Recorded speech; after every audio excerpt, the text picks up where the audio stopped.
Rushikonda palace ను రిసార్టుగా కొనసాగించడం ఉత్తమమైన మార్గమని భావిస్తున్నట్లు మంత్రులు పయ్యావుల కేశవ్, కందుల దుర్గేష్ తెలిపారు. దీనిని రిసార్టుగా మార్చేందుకు ఇప్పటికే కొందరు వ్యక్తులు ముందుకొచ్చారన్నారు. కొండ కింద భూమి కూడా ఇస్తే కలిపి డెవలప్ చేస్తామని చెప్పారని తెలిపారు. రుషికొండ భవనాలను మంత్రివర్గ ఉపసంఘం పరిశీలించింది. రుషికొండ వినియోగంపై కేబినెట్ తుది నిర్ణయం తీసుకుంటుందని మంత్రులు వెల్లడించారు.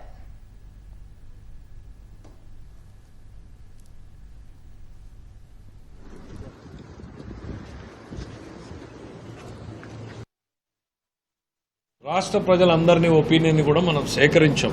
హాస్పిటాలిటీ ఇండస్ట్రీ అంటే ఇప్పుడు ఏదైతే రిసార్ట్స్ ఉన్నాయో వాటిని కంటిన్యూ చేయండి అని, మ్యూజియం గా మార్చండి అని చెప్పి చాలా మంది చెప్పారు. కల్చరల్ హెరిటేజ్ సెంటర్ గా మార్చండి అని చెప్పారు. ఇంకా కొన్ని ఎక్స్ట్రీమ్ ఆలోచనలు కూడా వచ్చి పిచ్చాసుపత్రిని చేయండి, దాన్ని ఇంత లావిష్ పిచ్చాసుపత్రి ఎందుకు ఉంది అనేటువంటిది కూడా భవిష్యత్ తరాలకు తెలియాలి. దీన్ని పిచ్చాసుపత్రిని చేసి దీని హిస్టరీ కూడా అక్కడ ప్లేక్ పెట్టండి అనేటువంటి ఎగ్జాంపుల్ కూడా ఇచ్చారు. ఒకరో ఇద్దరు అనుకుంటారు. డిమాలిష్ చేయండి అని చెప్పారు.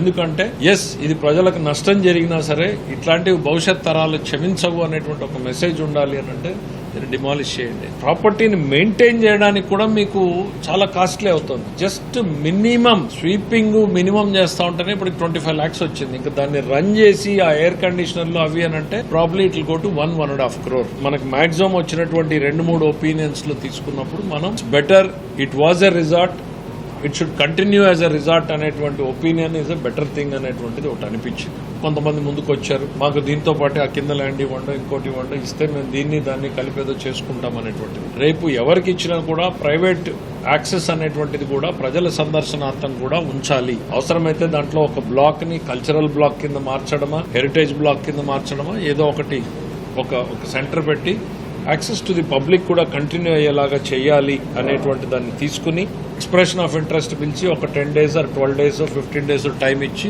This is what we have, this is what we are opening to the public, now you can come and submit your proposals అని చెప్పి వాళ్ళ దగ్గర నుంచి తీసుకుని ఆ స్థాయిలో ప్రాజెక్ట్ ని మెయింటైన్ చేయాలి అని అంటే ఏముండాలి అనేటువంటిది ఇమీడియట్లీ ఆఫ్టర్ ఒక టైం ఫ్రేమ్ పెట్టి రిలీజ్ చేయాలి అనేటువంటిది ఒక కన్క్లూజివ్ ఒపీనియన్ తీసుకున్నాం. దాన్ని ఈ 2-3 days లోనే ఒక రిపోర్ట్ ఫార్మాట్ ని సబ్మిట్ చేసి ప్రభుత్వానికి నివేదిక ఇవ్వడం జరుగుతుంది. అక్కడ ఉన్నటువంటి హరిత రిసార్ట్స్ ని పడగొట్టే టైంకి అక్కడ 58 రూములు ఉన్నాయి. 58 రూములకు గాను మాకు 2019-20 నాటికి వారు పడగొట్టే నాటికి సంవత్సరానికి ఆ సంవత్సరం 7,50,00,000 ఆదాయం వచ్చింది ఆంధ్రప్రదేశ్ టూరిజం డెవలప్మెంట్ కార్పొరేషన్ కి. అవి పడగొట్టేయడం వల్ల డిపార్ట్మెంట్ కూడా చాలా నష్టపోయింది. ఫర్దర్ గా మేము డెవలప్ చేయడానికి అవసరమైనటువంటి ఏ రకమైన కార్యక్రమాలు చేపట్టడానికి కూడా వనరులు లేనటువంటి పరిస్థితి. మేము బ్యాంకు లోన్లకు వెళ్లి ఈ రిసార్ట్స్ అన్నింటినీ బాగు చేసే పరిస్థితి. ఇవాళ మీరు అందరూ చూస్తూ ఉన్నారు, పబ్లిక్ ప్రైవేట్ పార్ట్నర్షిప్ అనేదే ఎక్కువగా ఇవాళ ఈ ప్రభుత్వం తీసుకుంటున్నటువంటి ప్రత్యేకమైన కార్యక్రమం. అక్కడ పూర్తిగా ప్రైవేట్ పరం కాదు, ఒక పక్కన ప్రభుత్వం యొక్క